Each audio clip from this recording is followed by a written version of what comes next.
Okay, so today we're going to start off with the discussion around the holistic triangle. Welcome. Thanks. Page 27.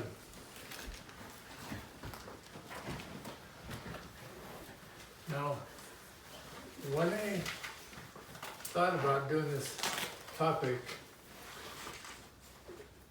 it seems kind of simple. And one of the challenges I have in my mind is what could go on in your mind. That's so what? So what? Why do you have the holistic triangle as a model? So I want to tell you, and then hopefully help you understand how it relates to each of you. First of all, when I went to chiropractic college, I was thinking about going to the state of Colorado. At that time, the state of Colorado required for chiropractic license to pass the same medical basic science test as the medical doctors. So I studied hard so I could get past that test, and did first time through. One of the hardest topics was pathology.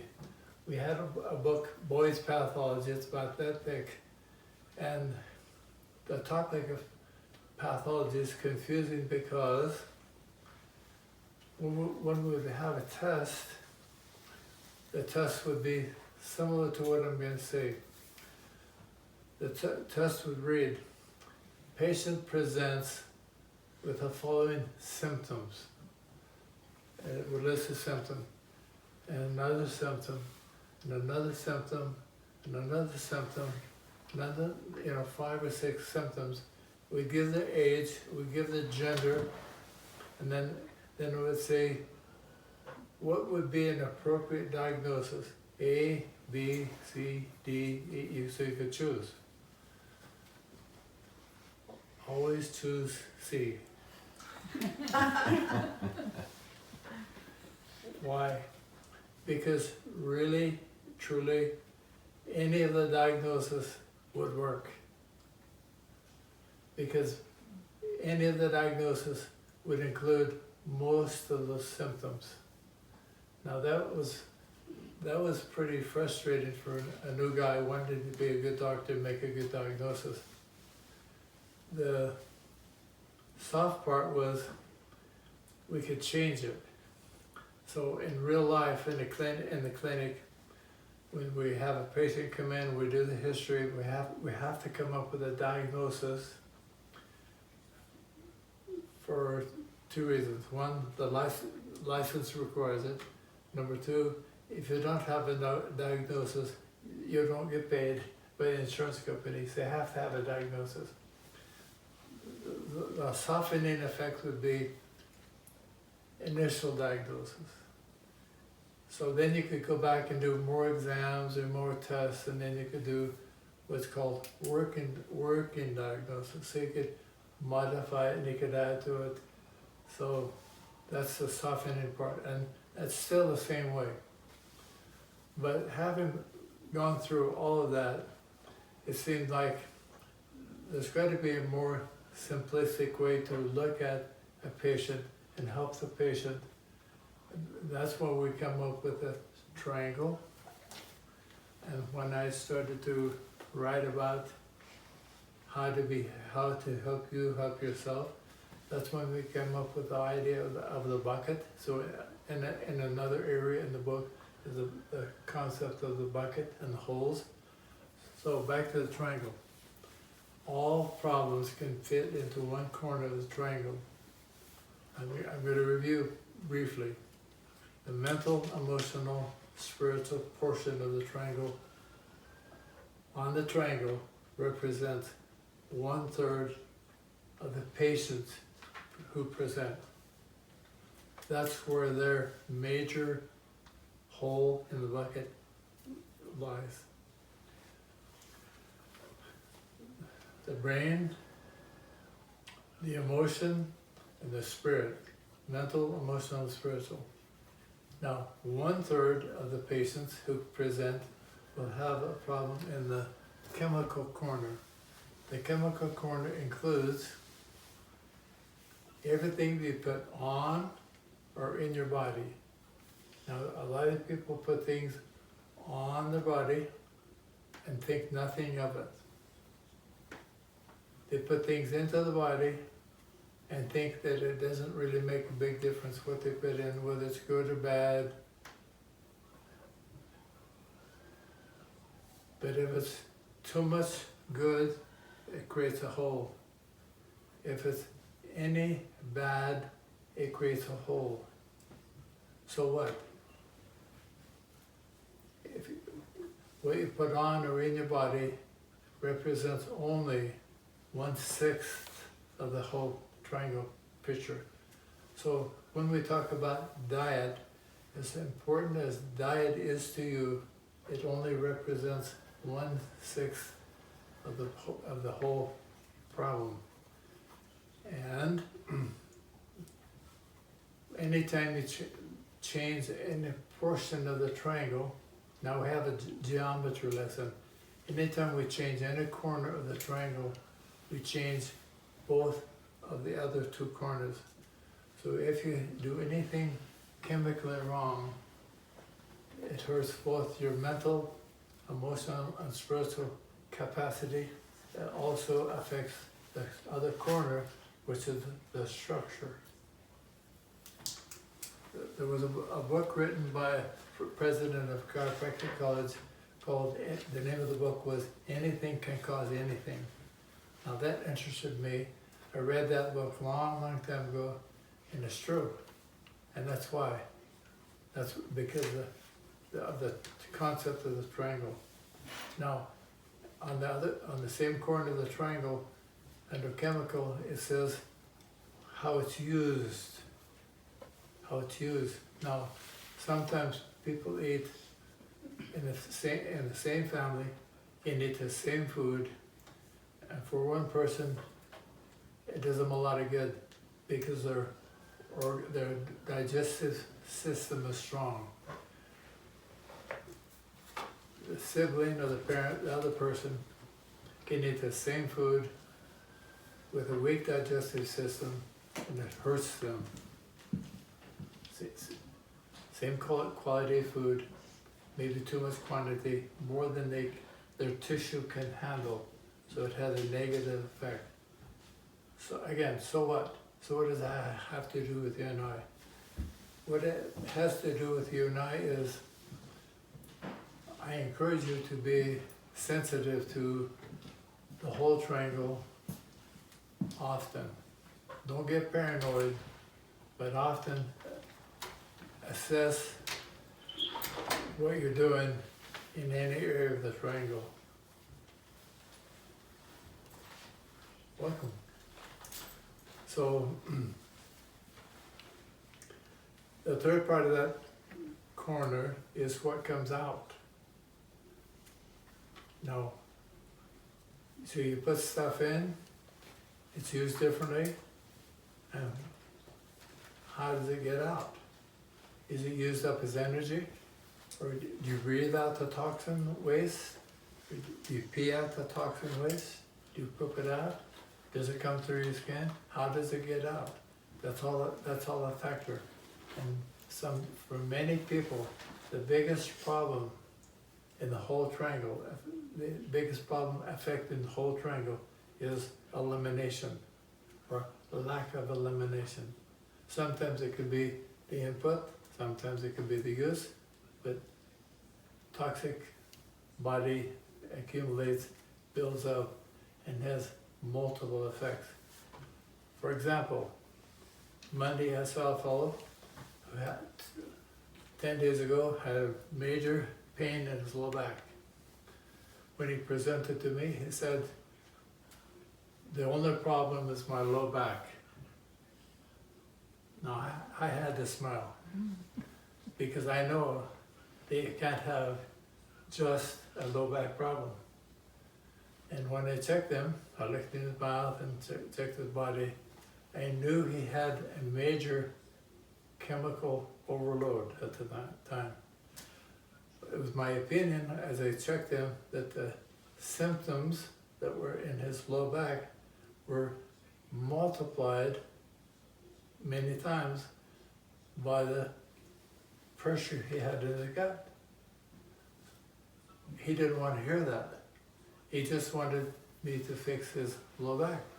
And I said to him, I don't treat just low backs. I consult, I teach, I coach, and you have more than that. I told him what to do to help his low back, and then I said, I strongly recommend that you do a cleanse for your gut. I recommend that you do a copy anyway. He's done them in the past, he stopped, he hasn't done it for a long time. So that was 10 days ago. When he came in Monday, I said, how's your low back? He said, oh, my low back feels great. I asked if he did a cleanse. He said, oh yeah, and that made a huge, huge difference. Well, that was why. Because the main symptom came from a problem caused from some other source. So what, again, why are we talking? Because sometimes the symptom is caused by a problem that's in another area, even another area of the triangle. And on the structure side of the triangle, when I say structure, I'm talking about your entire, from head to foot, your entire body. I had a lady in our class yesterday whose main symptom was her knee. Knee giving her a lot of trouble. When they checked her, she had a major low back problem. And I said, so tell me about your low back. And she said, well, you know, sometimes I've wondered if my main problem is my knee or my low back. I said, well, I think it's your low back first, your knee second. And when I checked her, I said, you have some muscle problem here behind in the gluteal area. What happened? She said, well, when I was 16, my friends and I took a toboggan, you know where that story's going, and they went over a jump, and I hurt that area real bad, and had to treat it for a while, but it still bothers me. That's more than 40 years ago. And so the problem remains for that long. Cause, effect, more effect, more effect. So it's all related. I call it, the problem is downstream. So again, why do I tell you that? Because many times you have a problem that might be mental, and it manifests as a physical problem. Again, another example of this week, a lady presented with major stress in her head and neck. And I asked her, my first question was, what is your major concern? She said, my head and my neck. I said, what do you think is causing it? She said, stress. Well, what kind of stress? In my mind, I wanted to know, is it too much work in the field? Is it too much food, not enough food? She said, no, it's my grandkids. I have a couple of grandkids that live with me. And I asked the age, and I said, yeah, you've got your hands full. That's our number one cause of her symptom. So how do you deal with that? So we have a discussion on how we lower the stress. So again, back to the triangle. We want to keep going around the triangle and adjusting the triangle. And when you think of, when you hear Elder Uchtdorf talk, he's always talking about flying the big plane. When you talk to me, I'm always thinking about triangle and bucket. How good is the bucket? How big are the holes? How filled is it? Which side is bent? What do we need to change to get this triangle from being skewed, like not equilateral, but tight on one side and too much on the other. You have to go around and around and around. So we're going to use a few words today to hope not confuse you, but help you understand better. So I think there's enough there for everybody.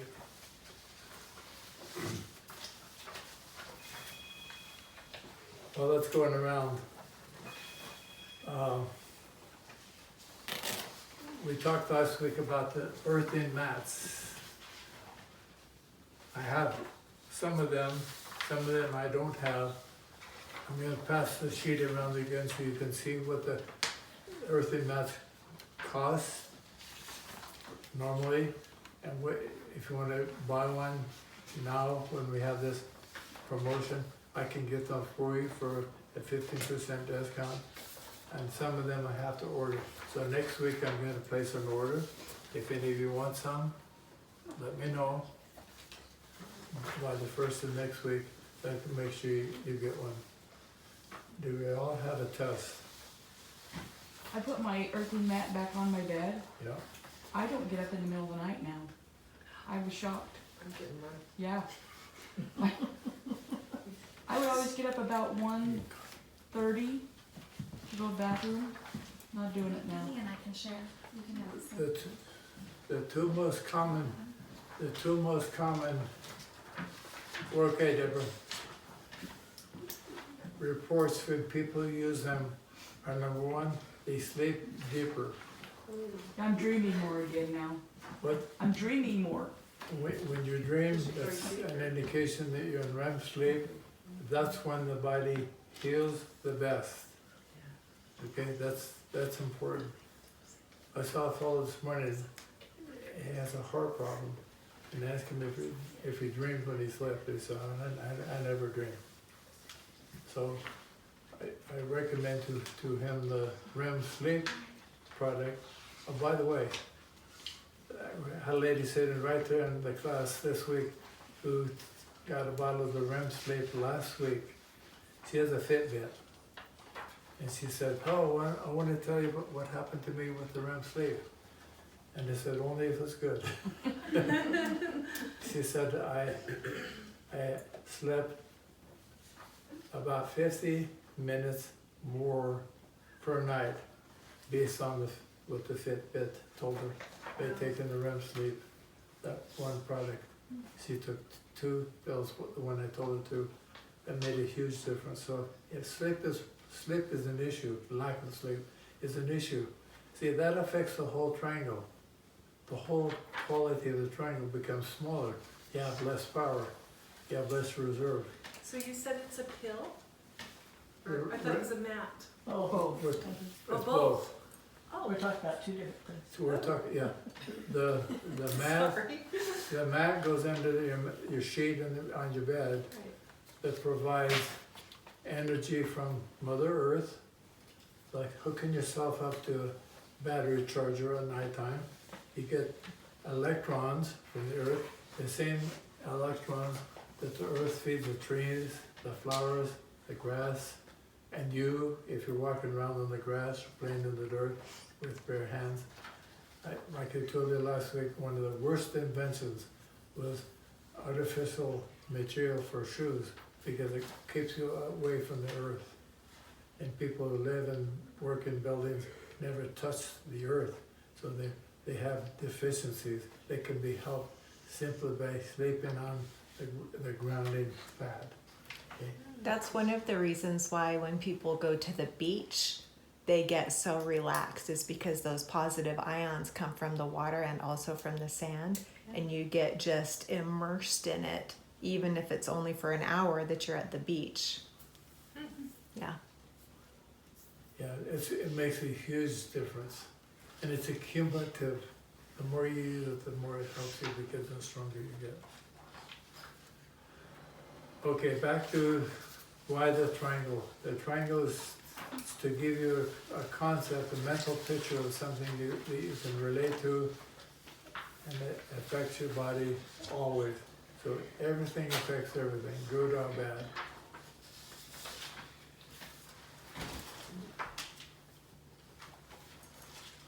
in any corner.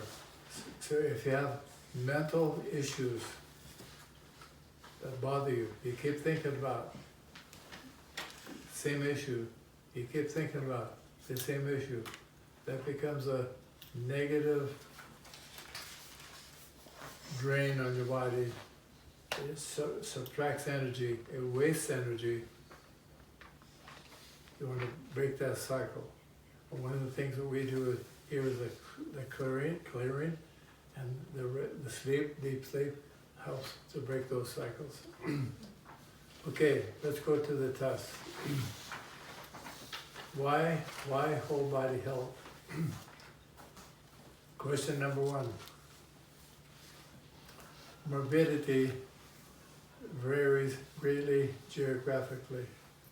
Now, morbidity is a fancy word that describes, if we said simplistically, diagnosis, different diseases, different types of health problems.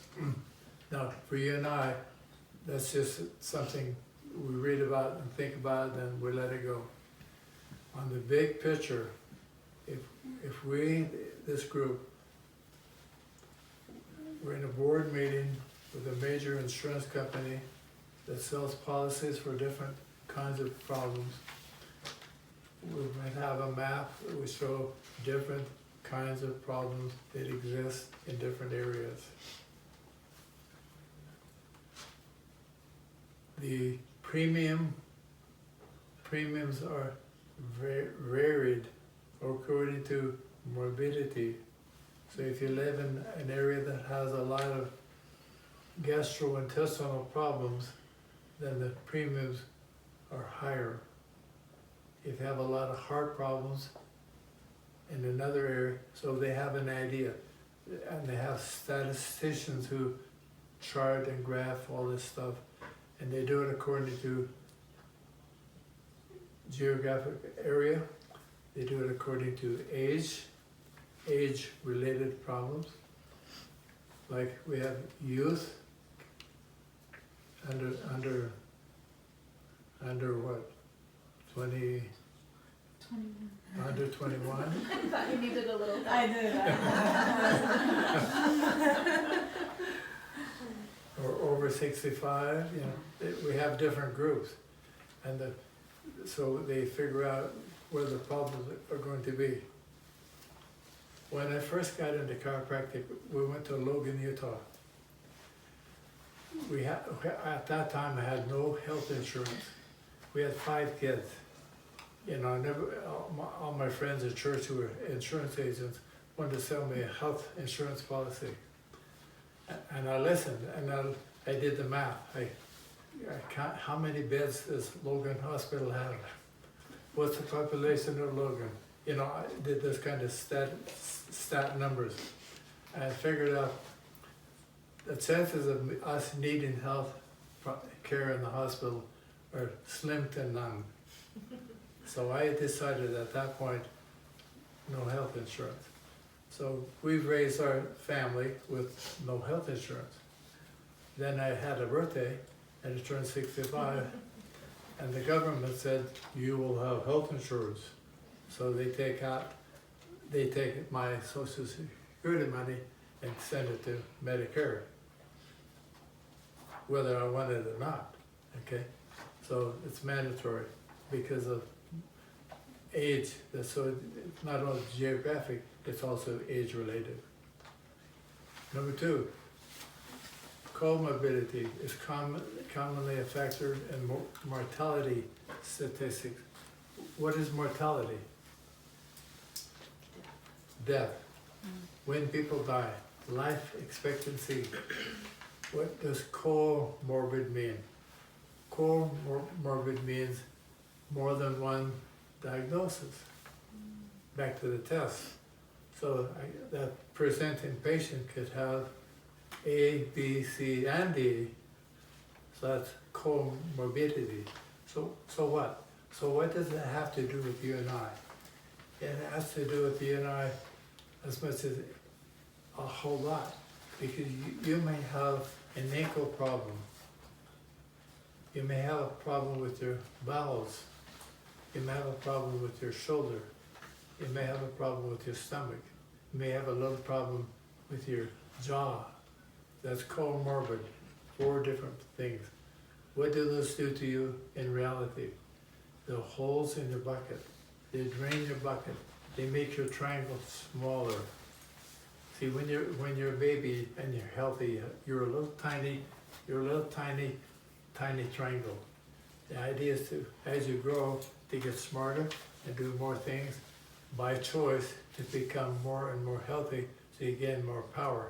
You get more power, you gain more flexibility. And if you have comorbid problems,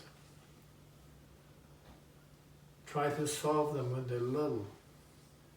My dad used to tell me when I was a teenager, look son, it's far easier to stay out of trouble than it is to get out of trouble. And I know that some of the things you've been doing might get you in trouble. So don't do it. The same is true with us with health. And simple things like too much sugar, not enough sleep, too much worry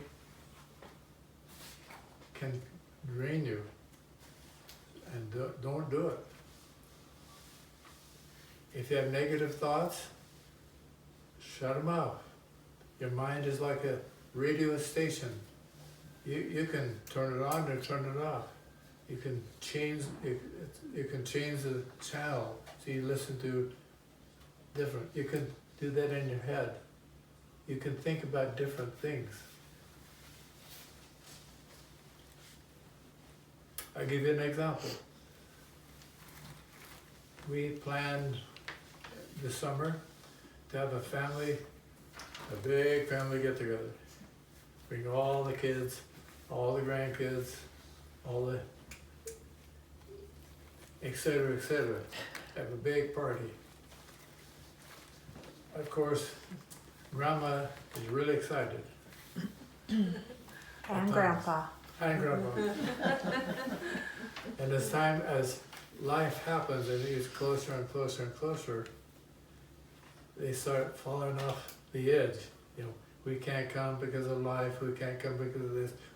And all of a sudden, it becomes smaller and smaller, and finally the decision was made, we'll cancel. We're gonna have a big get together in the mountains, in the house, anyway. So now it's canceled. So my wife goes way down. Like, I said to her, don't think about it. She says, that's easy for you to say. You know why it is? Men have an empty box.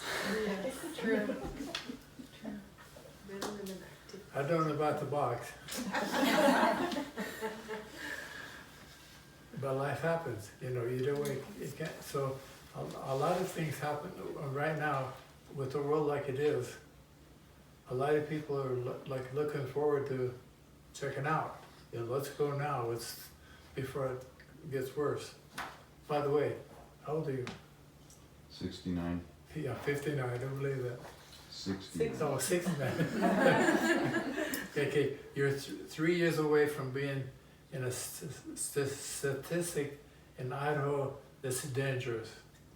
The number one cause of teenage suicide, 16 to 21, is the number one cause of death is suicide in Idaho for kids.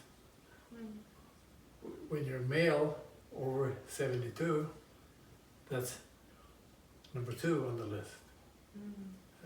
Suicide, that age group. So make sure your wife keeps you with a list of to do. So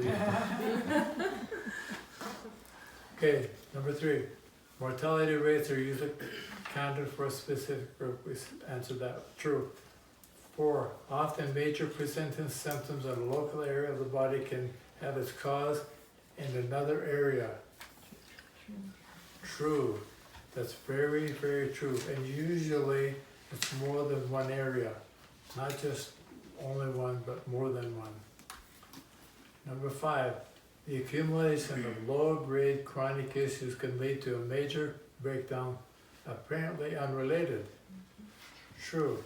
For example, back to the earthing pad. A lot of folks have comorbid condition, so multiple problems in multiple areas of the body. Chronic low-grade inflammation, very common. They have a tooth or a couple, something in the gut, something in the lungs, maybe only 3 things. They're chronic, they're low-grade, they drain, they drain, they drain, they drain. We do blood pressure, the blood pressure is high. Why? It's trying to get more blood around, trying to feed, trying to clean more blood into the body. So the charging from the earthen pad helps that. Helps change, helps to lower the chronic low-grade inflammation. Those multiple accumulated triggers. Number 6, choose. In reality, usually the main stresses that lead to a breakdown include the main ones. What are the main ones? A, B, C. What? See. Are Pardon? they all equal? Oh. All of the above. Trick question. Yep. All of the above. Yes. Number 7. Once a disease is diagnosed, all attention should be directed to reduce the related symptoms. Very false. But that's what happens. Often, Yeah. when the diagnosis is made, thinking stops. Now there's a number, there's a diagnosis. And unfortunately for medical people, when you have a diagnosis with a number and a code, you then have instructions on how to treat that. And you have to follow protocol. I had a lady yesterday in class who sat right there that used to be a nurse. And she said, the reason I left nursing and got into health care, she teaches exercise, is because of that problem. The patients were not treated holistically, they were treated as a diagnosis, as a number. Can I speak to that real quick? Please. So I have a personal example with that because when I lived in California, I got a pretty severe low back injury at work, which forced me into the work comp treatment model. And California is its own kind of special anyway, but what they wanted me to do is go to the medical doctor, get the diagnosis, get muscle relaxers and pain pills and anti-inflammatories, and do that for 6 weeks before they ever took an x-ray or did an MRI or any physical, like anything else. Just go home and drug yourself out and hope it goes away. And so I went to the medical doctor, I got the prescriptions, I got them filled, took them home and put them in the cabinet and started doing the therapy that I knew that I should be doing and made some progress. But 4 weeks in, I was very frustrated because I knew there was something else going on and we needed to see what was going on. And I had a pretty aggressive talk with the nurse case manager who said they will not sign off on any of it because of the state regulations having to do with work comp. And until you get to 6 weeks, they won't do it. And I said, so, I gave her some back talk and she went back and they were able to work it out where I went and got an MRI and saw what the actual problem was and then began to treat accordingly. And it made all the difference in the world. But it's like a process that they have to follow because of pharmaceutical companies and, health insurance companies and everything who are looking out for their bottom dollar, not for the patients. That's unfortunate. Yeah. And that's, you know, when it comes down to it, the bottom line is, and this was online yesterday about COVID-19. A lot of Americans think they're entitled to health care. And when they get in the healthcare protocol, they have to follow certain guidelines, whether they're right or wrong. Some people believe that they have the constitutional right to get health care. That's false. If you're going to have a health problem, if you get sick or injured, you must be responsible for yourself. And so that's why we have, one of the reasons we have the discussions we have is to help you help yourself early and consistent. And you know, back to the same old circle, when symptoms get treated primarily rather than the cause, you can trade one symptom for another. You can get a medication that causes less pain, but now it causes functional problem in an organ. Number 8, pain intensity is usually a primary indicator of the seriousness of the condition. Look at the words carefully. Pain intensity is usually a primary indicator of the seriousness of the condition. True or false? False. False. Again, two quick examples. Deborah caught her finger on the door the other morning That one. and ripped it back. Oh. And the pain went up in hand or wrist or arm, you know, traveled up. She called crying and said, "Dad, can you help me?" And the pain is really, really bad. Thank you for doing that. So she came, we did a thing, and she's now getting well. In 2015, I woke up one morning, felt fine, went to shave, I couldn't pick up my razor blade. My hand wouldn't work. I had no pain, but my hand wouldn't work. And I knew enough about bodies to say, "Oh, that's not good." So let's see if I can talk. I couldn't talk, my mouth didn't want to work. That's a bad sign. So I woke up my wife and, you know, we communicated, we're going to the hospital now. We got in the car, we went to the hospital. They checked me in. I spent the next 5 days in intensive care with a couple of strokes and heart attack. I had no pain. It just didn't work. I couldn't talk, I couldn't use my hand. The thing that bothered me the most for the 5 days was listening to the cussed blood pressure cuff every 30 minutes around the clock, you know. Yeah, I learned to hate that sound. But no pain. Was my problem serious? Yes. They told my wife, he won't go home. He's gonna die here. Well, we faked him out and went home eventually. So it was very serious. Number 9, dying a natural death. That's what they've been pushing, right? Get healthier and healthier and healthier. When you finally get everything under control, you're feeling really good, die. Well then, natural death may be a gunshot wound to the heart. Is that a natural death? Yeah, Yeah. it is. Die naturally from It it. is. You see tissue tolerance, then you're gone. Number 10, diet is a main factor when tracking both morbidity and mortality. True.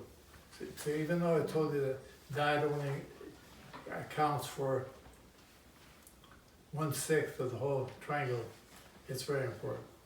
So which part of the triangle is not important? Which part of mental, emotional, chemical structure, which part is not important? They're all They're all- important. They're all important. They're all important all the time. Number 11, faulty posture of sitting, standing, lying can actually aid as a major factor in both morbidity and mortality. True. We all stood up. Yeah. Felt the soup. So remember that when you're buying furniture. Remember that when you're buying a car. My mission president said, the reason I drive a Continental is because the Cadillac hurts my back. Okay, buy a Continental. Okay, think about that when you buy shoes. Think about that when you buy a pillow. The small things have an accumulated effect in you. Think about that when you stand up. A lady told me this week when we talked about the hips moving independently. She said now, when I used to get up from sitting down, my lower back would hurt. It would take me, several steps before I felt good. Now when I get up, I stand all the way up. I move my hips a little bit, my legs. You free up my fingers. I have no pain. I walk normal. It takes her less than 5 seconds to make that change from sitting to standing. And the same is true with all of you when you sit on these couches. The reason we bought these couches is because they promote my business. Hey, what? Bad posture. Oh. So my wife was kind and made cushions for every person, so you can fix the cushion, the sofa with a cushion. Oh. So when you sit on the sofa, use the cushion behind you. Number 12, all trauma leaves a permanent negative effect.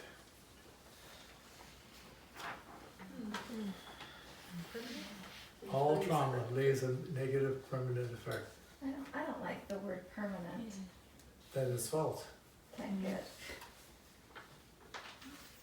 So let's talk about this.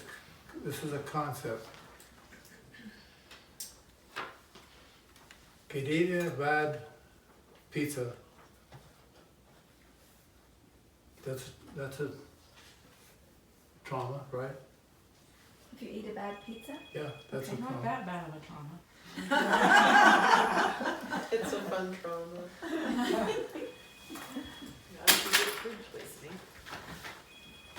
So what if a bad pizza, or let's say a good pizza, you buy a really good pizza, it tastes good, it's made of pretty good stuff, it's got a good crust and has fruit and vegetables, whatever you put on a pizza, some protein, and you ate three pieces instead of one.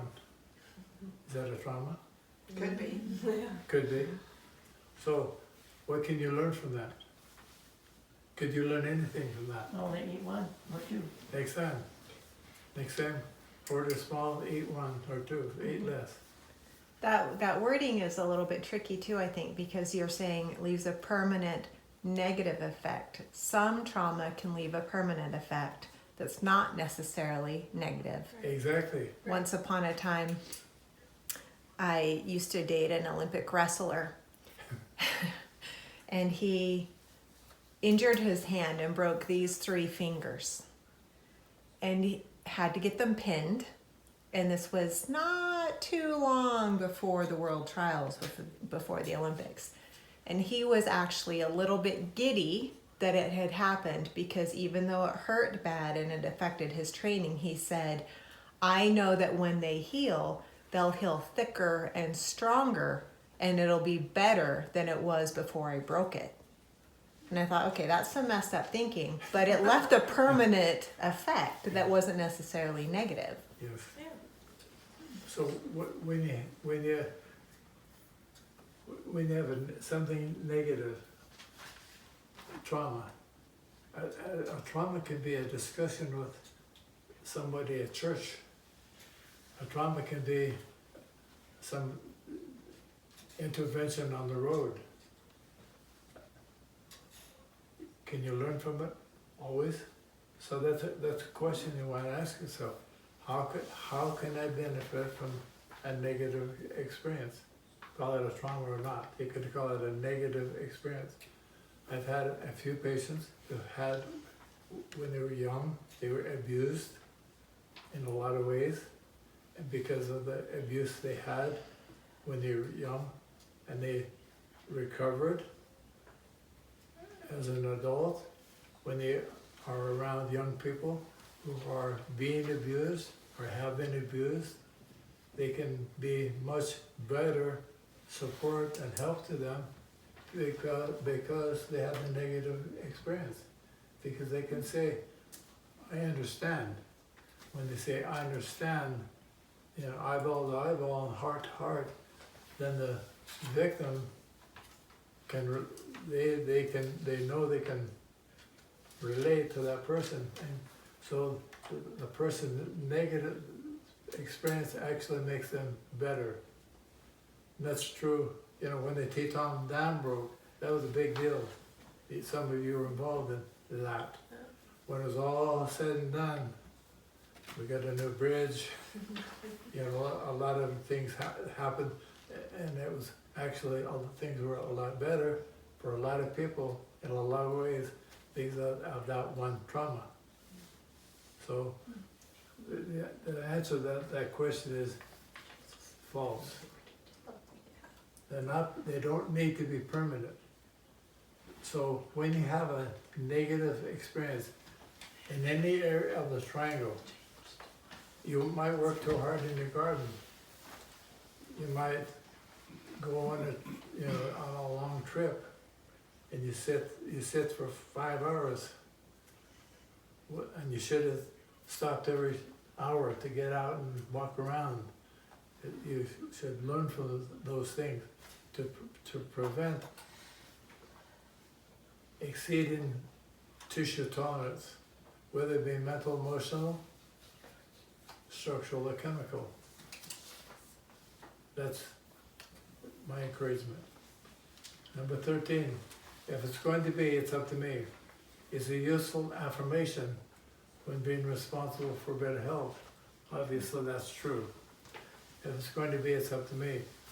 A lot of people, as patients, when I was in practice, would come to me and say, I have good insurance, here's my card, fix me. I would say, well, you need to be involved. You need to make some changes. Oh, I want to not do that, you know, give me something, do something and fix the problem. I don't want those people as patients because they're not responsible. When I have some humble person come and say, I'd like you to help me, and I have limited time, I have limited income, I'll do whatever I need to do, guess what? Those people do well. Usually, they usually do well because they do more on their own. And that's a good affirmation. If I'm going to get healthy, it's up to me. Now, having said that, do not forget that your body was created by divine design. Your body is created to survive. And separate the word survive from be healthy. Your body can be healthy if you facilitate, that means help it wherever you can. Wherever you can, whenever you can, try to stay out of trouble, fix it when it's early, fix it when it's young. And if you get into too deep trouble, if you have a major breakdown of any kind, you have to apply the same laws, the same principles, the same things as preventing problems.